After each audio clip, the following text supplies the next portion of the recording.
esperança em Cristo está.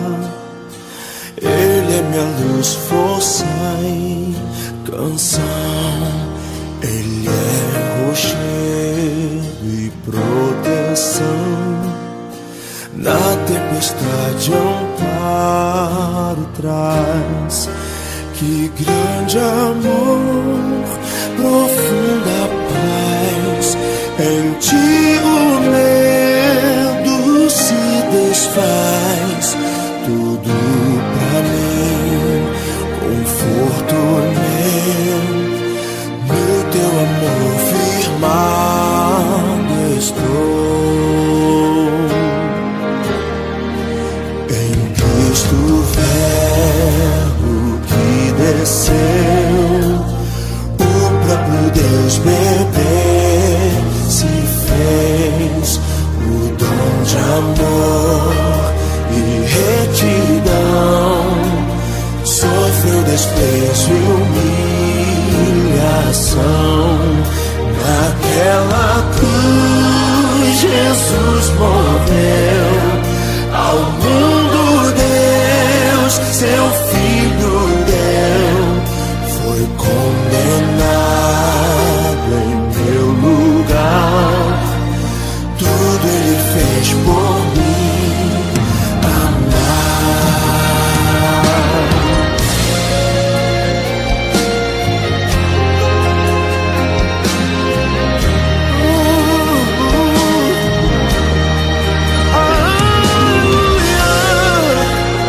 Oh, Jesus.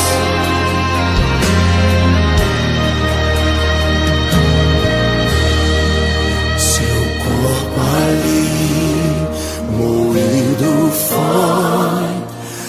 Assassinaram meu Senhor, mas glorioso o dia em que ressuscitou meu Salvador. Pra sempre vitorioso és, não há mais maldição em mim, porque Ele é meu e dele eu sou. Com o seu sangue me comprou.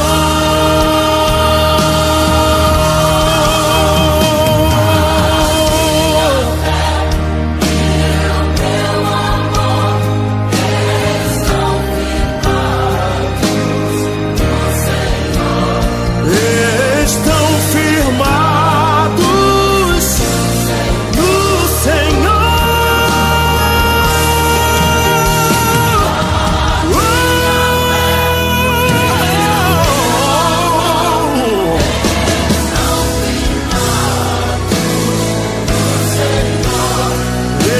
Estão firmados no Senhor, no Senhor. Sem culpa hoje vivo, enfim.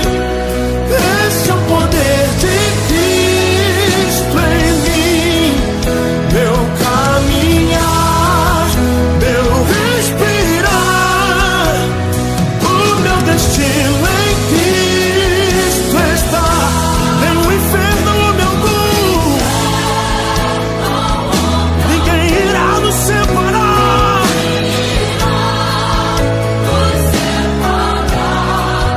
Enquanto aguardo ir pro ar, no teu poder vou descansar.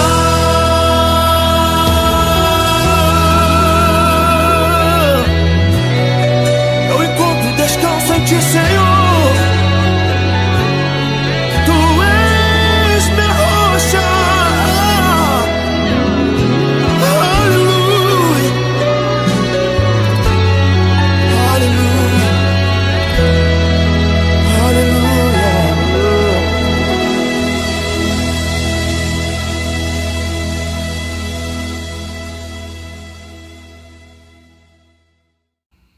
Boa noite a todos, que a graça e a paz do nosso Senhor Jesus seja sobre a sua vida. Bem, nesse domingo, mais uma vez afastados, ainda distantes, infelizmente, mas também olhando pelo lado de que é um domingo a menos desse nosso tempo de distanciamento, com a esperança de que em breve, ou pelo menos daqui a algum tempo, nós possamos nos reunir aqui na igreja presencialmente para oferecermos esse culto ao nosso Deus. De qualquer forma, nós precisamos olhar para esse momento, esse tempo que nós separamos da nossa agenda para refletirmos sobre a palavra de Deus, esse momento oferecido a Deus como culto, como sendo um privilégio, como sendo um momento em que nós podemos estar, ainda que virtualmente, mas unidos em pensamento, pensando sobre as mesmas coisas, e de uma forma ou de outra, isso também é o culto que nós estamos oferecendo a Deus nesse tempo de pandemia. Eu convido você a me acompanhar nessa oração, a fazer essa oração comigo, para que então nós possamos iniciar esse tempo de reflexão. Senhor nosso Deus e Pai, louvado e engrandecido seja o santo e poderoso nome do Senhor. Obrigado, ó Pai, porque o Senhor tem nos abençoado, porque o Senhor tem nos alimentado, nos guardado. Obrigado a Deus, porque o Senhor também tem cuidado das nossas vidas através da sua palavra, através da ação do seu Santo Espírito.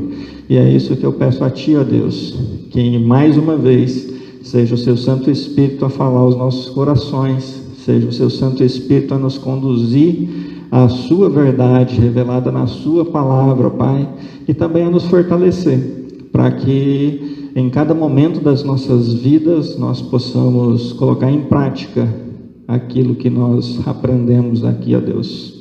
Pai, que as nossas vidas sejam vividas para a honra e glória do seu santo e poderoso nome. Assim eu oro agradecido a Ti, no nome santo de Jesus. Amém. Bem, nós vivemos um tempo de muitas vozes, muitas palavras, muitos discursos, muito barulho a respeito de tudo, a respeito daquilo que tem acontecido, que envolve a pandemia e tudo aquilo que vai se desdobrando relacionado à pandemia. Mas o que nós acabamos ouvindo são muitas vozes, usando muitas palavras, fazendo muito barulho, mas trazendo pouco conteúdo e quase nenhuma misericórdia. Assim tem sido, infelizmente, o evangelho de uma grande parte dos evangélicos. Um evangelho que faz muito barulho, grita muito, xinga muito, que destila muito ódio, mas que apresenta pouquíssimo e às vezes nenhum traço de amor, de bondade e de misericórdia. E é pensando nisso que eu quero refletir com vocês a partir desse momento, e essa mensagem está dividida, mas eu quero refletir com você a respeito de uma das declarações do próprio Jesus acerca do seu ministério. Convido você a acompanhar a leitura bíblica do Evangelho de Mateus, capítulo 12, versos de 15 até o verso 21. E a palavra de Deus diz assim: Mas Jesus, sabendo disto, afastou-se dali. Muitos o seguiram, e ele a todos curou, advertindo-lhes, porém, que o não expusessem à publicidade, para se cumprir o que foi dito pelo intermédio do profeta Isaías. Eis aqui o meu servo que escolhi, o meu amado, em quem a minha alma se compraz. Farei repousar sobre ele o meu espírito, e ele anunciará juízo aos gentios. Não contenderá, nem gritará, nem alguém ouvirá nas praças a sua voz. Não esmagará a cana quebrada, nem apagará a torcida que fumega, até que faça vencedor o juízo, e no seu nome esperarão os gentios. Bem, Jesus acabara de curar um homem que possuía uma das mãos atrofiadas, o homem da mão ressequida, que estava numa sinagoga num dia de sábado.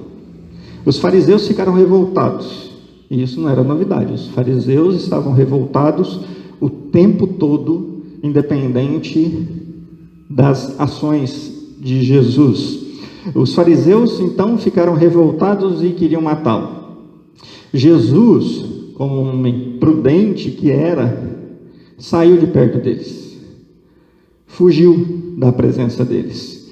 E então nós encontramos o verso 15, que foi o texto que nós iniciamos a nossa leitura aqui, e que nos diz que muitas pessoas necessitadas, seguiram a Jesus, também na esperança de serem curadas, como aquele homem que havia sido curado naquela sinagoga. E o dia continuava sendo um dia de sábado. E o verso 15 diz que Jesus as curou. Mas aqui nós encontramos uma ordem que diz muito a respeito do ministério de Jesus. Jesus diz a essas pessoas: eu não quero publicidade. O verso 16 diz que Jesus, advertindo-lhes, porém, que o não expusessem à publicidade. Jesus não fazia isso porque as boas obras não devem ou não deveriam ser mostradas. Afinal, o próprio Jesus já havia ensinado que as boas obras deveriam e devem serem feitas diante dos homens, para que Deus seja glorificado. Jesus fez aquilo porque sabia que, se ele quisesse, ele seria aclamado pelo povo. Mas Jesus não estava interessado nisso. Jesus não estava buscando essa aclamação, esse reconhecimento. Jesus não estava buscando status. Jesus não estava buscando essa fama, ou esse cargo, ou esse prestígio, ou esse poder que aquelas pessoas pudessem, ou pelo menos poderiam tentar oferecer a Jesus. Isso nos ensina muito a respeito do tempo em que nós vivemos. A exposição do Evangelho, seja ela de que forma for, nunca deve ser para ganhar a famosa curtida. A exposição do Evangelho não é para ganhar publicidade, não é para tornar alguém popular, não é para atrair seguidores de si. O Evangelho não serve para isso. Essa associação igreja-evangelho, que se contrapõe à busca por popularidade, ela é extremamente perigosa, porque quando ela se confunde face da exposição do Evangelho, da exposição de uma cosmovisão cristã, de uma opinião cristã a respeito dos fatos, o meio de fazer com que as pessoas não olhem para a revelação de Deus através da sua palavra, não olhem para Deus, não olhem para Jesus e o seu ministério, o seu sacrifício, a sua morte, a sua ressurreição, não olhem para o cuidado que Deus tem tido para conosco.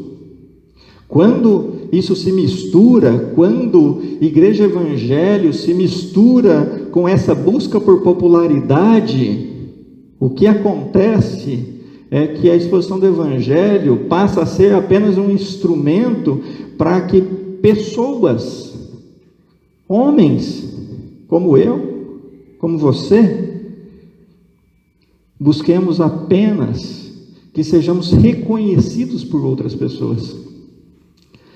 Nós temos que tomar muito cuidado com isso. Jesus não tinha interesse nisso. Jesus não estava interessado nisso. Ainda que ele tenha vindo com a finalidade de se apresentar como o Filho de Deus, ele não queria ser reconhecido por aquelas pessoas a partir dessa ótica da popularidade. Ele não estava interessado em atrair atrás de si uma multidão, ainda que isso era inevitável, ainda que isso aconteceu, mas não porque ele fazia questão que isso acontecesse. Assim também, nós precisamos tomar muito cuidado em relação a como nós nos comportamos, principalmente quando nós expomos as nossas ideias. E talvez você pense assim, bom, expor ideia, então está falando de postagem de Facebook. Não, não necessariamente. Ou melhor, deixa eu corrigir. Não é nem mesmo não necessariamente. É não. Não mesmo. Porque nós expomos as nossas ideias o tempo todo.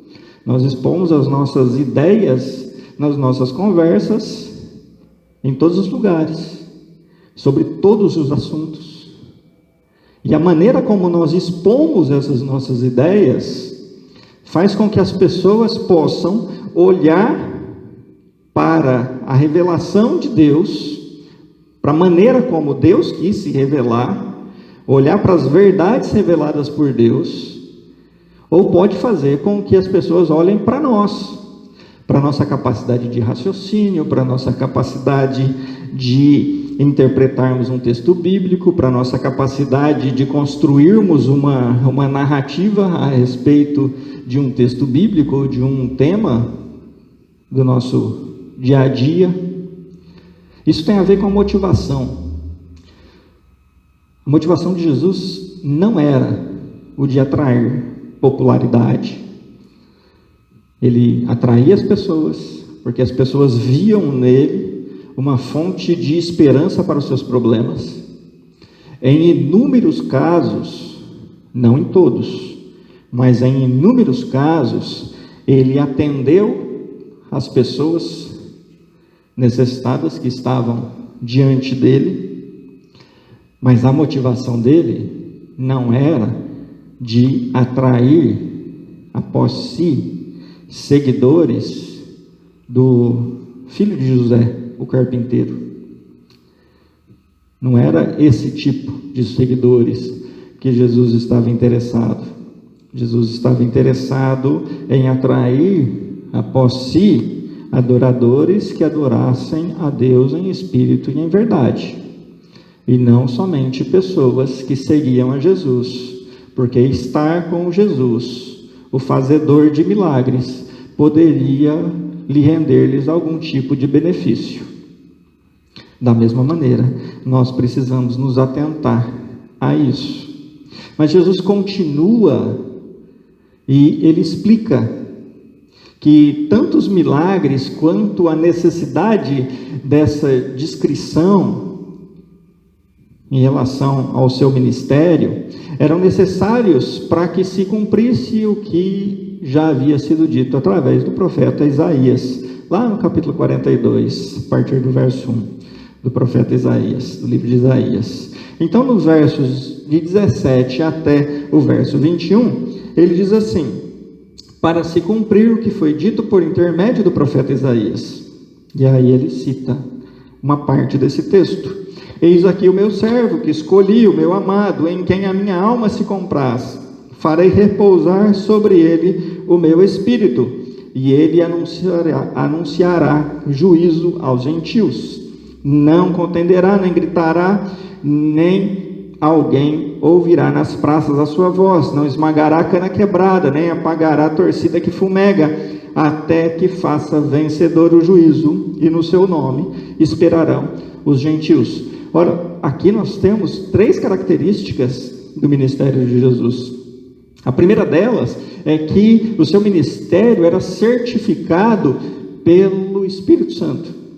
Verso 18, lá no finalzinho, ele, tomando a profecia de Isaías sobre ele, Jesus, ele diz assim: farei repousar sobre ele o meu Espírito, e ele anunciará juízo aos gentios. A presença e a atuação do Espírito Santo sempre foram constantes no ministério de Jesus. Na verdade, começa até antes, desde a informação a Maria de que ela conceberia a Jesus, mas especificamente na vida de Jesus, desde o seu batismo, como é registrado lá no capítulo 3, daqui, do Evangelho de Mateus, até a ressurreição, que Paulo no capítulo 8, da carta que escreve aos Romanos, vai dizer que essa ressurreição, ela aconteceu pela manifestação do poder do Espírito Santo, e essa é a certeza que nós temos, que nós seremos ressuscitados, porque o mesmo Espírito que ressuscita Jesus, que ressuscitou Jesus, é o Espírito Santo que habita em nós. Ora, o que nós temos a ver com isso? Nós, como cristãos, como seguidores de Cristo, tendo esse mesmo Espírito, nós precisamos ter esse mesmo ministério, com essas mesmas características. A nossa vida, da mesma maneira como foi a vida de Jesus, precisa ser uma vida certificada pelo Espírito. E a maneira de ter uma vida certificada pelo Espírito é ter uma vida que manifeste o fruto do Espírito nas nossas ações. É ter uma vida em que seja possível reconhecer aquelas características que o apóstolo Paulo cita a respeito do fruto do Espírito: bondade, amor, benignidade, mansidão, domínio próprio. Tudo isso precisa ser evidente nas nossas vidas. É isso que certifica que nós somos cristãos. É assim que se reconhece um cristão. Não é pela profissão de fé que simplesmente sai da boca, porque da boca pode sair qualquer coisa. Haja vista um papagaio, sai qualquer coisa que se ouça e que se ache bonito, ou qualquer coisa que se ouça, que se aprenda, que ao repetir isso será aceito dentro de um grupo. Mas não é isso. Também não é a partir das boas obras, porque boas obras qualquer um pode fazer. Nós precisamos entender direito isso. O homem, ainda que contaminado pelo pecado, ele é capaz de realizar boas obras. Ele é capaz de ajudar alguém. Ele é capaz de socorrer os necessitados. Ele é capaz de fazer tudo isso. O que ele não é capaz é de fazer isso como sendo um culto oferecido a Deus. Isso ele não é capaz de fazer, enquanto ele não for reconciliado com o Pai através de Cristo. Então não é também através dessas boas obras que se certifica o nosso ministério, o nosso viver cristão. Nosso viver cristão, ele é certificado pela presença e ação do Espírito Santo, que nos conduz na nossa caminhada, que puxa a nossa orelha, que nos dá direção, que nos mostra o caminho, que intercede por nós, que traduz as nossas loucas orações diante de Deus. É assim que se reconhece o nosso viver cristão.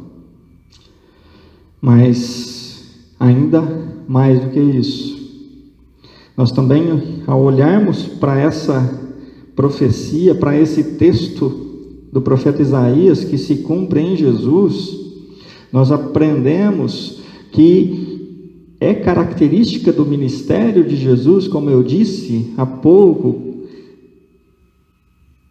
o não chamar atenção para si. Não chamar atenção para si. O verso 19 diz: não contenderá, nem gritará, nem alguém ouvirá nas praças a sua voz. Jesus sempre tomava cuidado com isso. Ele sempre tomava cuidado para não ser aclamado pelo povo. Na verdade, ele fugia dessas situações. Além desse texto aqui, Marcos capítulo 3, por exemplo, narra isso também, de Jesus se afastando das multidões. E não é porque ele não tinha paixão, não tinha amor pelas multidões. É porque ele conhecia o coração daquelas pessoas. E ele sabia do perigo que aquela situação poderia oferecer. E é muito fácil você ser aclamado. É muito fácil você atrair a atenção das pessoas sobre si. Basta você oferecer aquilo que as pessoas querem. Seja de qualquer forma. Seja das coisas, nas situações negativas, erradas, egoístas, como nós vemos em tantos lugares, mas sejam também das necessidades reais, necessidades que são realmente necessidades. Mas fato é que quando você oferece aquilo que alguém deseja, você corre um sério risco de atrair sobre si a atenção daquela pessoa. Ora, o que fazer então? O que fazer é sempre fazer apontando para Cristo, apontando para o Deus, dono de todas as coisas. Ainda que Jesus fosse Deus, Jesus, o Filho de Deus, ali encarnado, e não deixou de ser Deus por conta da sua encarnação, mas Jesus sabia que ele não deveria atrair sobre si essa atenção, até porque não dá para esperar que as pessoas tivessem a condição de separar uma coisa da outra. Eles olhavam para aquele homem e eles viam um homem com poder, mas eles viam o filho do carpinteiro. Para que Jesus fosse aclamado, para que Jesus fosse identificado como sendo um líder que estava surgindo no meio do povo ali de Israel, bastava que Jesus quisesse. Para que nós, no nosso dia a dia, atraiamos a atenção das pessoas e sejamos identificados com pessoas num padrão, talvez até acima daquilo que nós realmente somos, basta que a gente não se oponha a isso. Eu acho bem curioso alguns textos bíblicos em que anjos aparecem a alguns personagens. João, por exemplo, lá em Apocalipse, lá no finalzinho do Apocalipse, quando o anjo está diante dele, João se prostra de joelhos, e o anjo poderia simplesmente ficar quieto e curtir aquele momento de reconhecimento, de glória, famoso por alguns minutos, mas aquele anjo diz para João: não, levanta, porque não era o anjo que se deveria glorificar, não era o anjo que deveria ser adorado. Quando nós não nos posicionamos de maneira a impedirmos essa idolatria, isso facilmente se instala. Basta vermos como as opiniões de tanta gente hoje, tantas vozes hoje, são muito mais consideradas, muito mais seguidas do que o próprio ensinamento bíblico. Basta que algumas pessoas digam algumas coisas a respeito dos assuntos do nosso dia a dia, que rapidamente você tem uma multidão atrás dessas pessoas dizendo exatamente a mesma coisa, sem nenhum critério de crítica, de avaliação, de filtro, simplesmente porque o fulano de tal disse. E pessoas que fazem isso, que atraem multidões atrás de si e que, se fazem isso de caso pensado ou não, o fato é que são pessoas que afastam a glória que deveria ser direcionada a Deus, a dependência que deveria ser direcionada a Deus. Somente Ele deve ser adorado, somente Ele deve ser seguido. Quando nós olhamos para Jesus, nós vemos isso claramente. Jesus não estava ambicionando trazer após si essa popularidade simplesmente por conta dos seus feitos. Nós, como seguidores de Cristo, nós que temos esse mesmo Espírito Santo que certifica as nossas vidas, mesmo Espírito Santo que repousou sobre Jesus, a nossa vida precisa então, de fato, ser certificada pelo Espírito, fazendo com que Deus seja glorificado e não a nós mesmos. Em tudo nas nossas vidas, Deus deve ser glorificado e não a nós mesmos. Quantas vezes nós não somos tentados a fazer isso? Tantas vezes que nós não pregamos e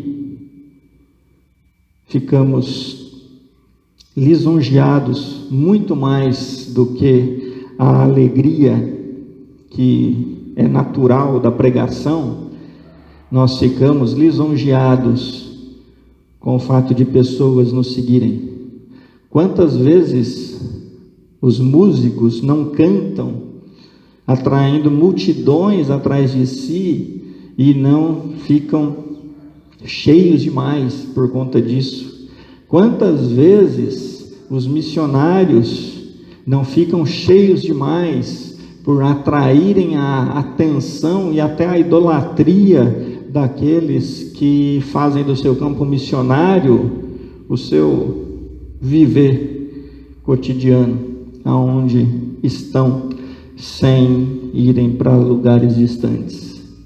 Quantas vezes, em quantas ações nós não somos tentados a fazermos de nós mesmos o centro do Evangelho? E aí deixa de ser Evangelho. E aí não tem mais nada a ver com o Evangelho, a não ser um Evangelho falso, um Evangelho que destrona Cristo do centro desse Evangelho e coloca a pessoa, o homem, nesse lugar. Que isso não aconteça com as nossas vidas, que não cometamos esse mesmo erro, que nós tenhamos a capacidade de filtrar as vozes no meio dessa barulheira infernal que nós temos ouvido nos nossos dias, e que pela misericórdia de Deus nós não sejamos mais uma dessas vozes diabólicas que se levantam nos nossos dias. Eu havia dito que são 3 características do ministério de Jesus, e a terceira é que o ministério de Jesus é apresentado como um ato de resgate e não de condenação. No verso 20 ele diz assim: não esmagará a cana quebrada, nem apagará a torcida que fumega, até que faça vencedor o juízo. Mas sobre isso eu convido você a ouvir a pregação do próximo domingo às 19 horas e vamos pensar um pouquinho a respeito do evangelho do ódio que tem sido disseminado no nosso dia, nos nossos dias. Que Deus abençoe a sua vida.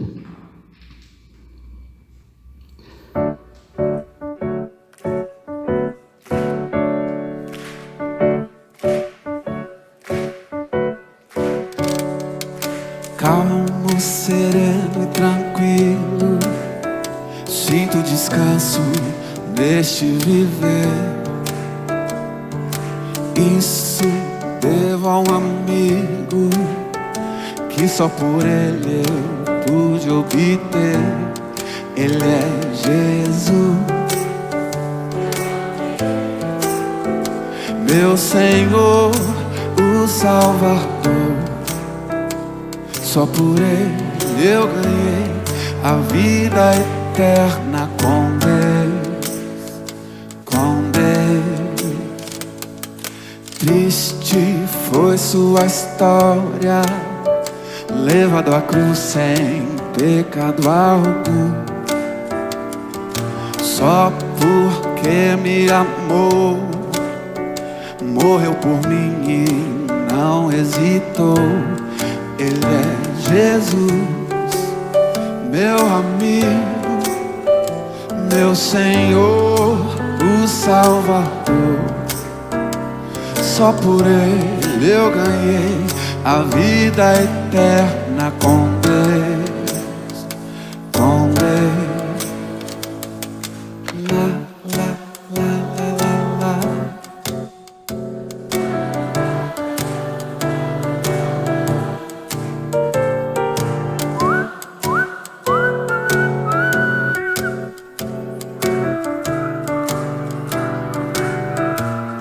Ele é Jesus, meu amigo, meu Senhor, o Salvador. Só por ele eu ganhei a vida eterna com Deus.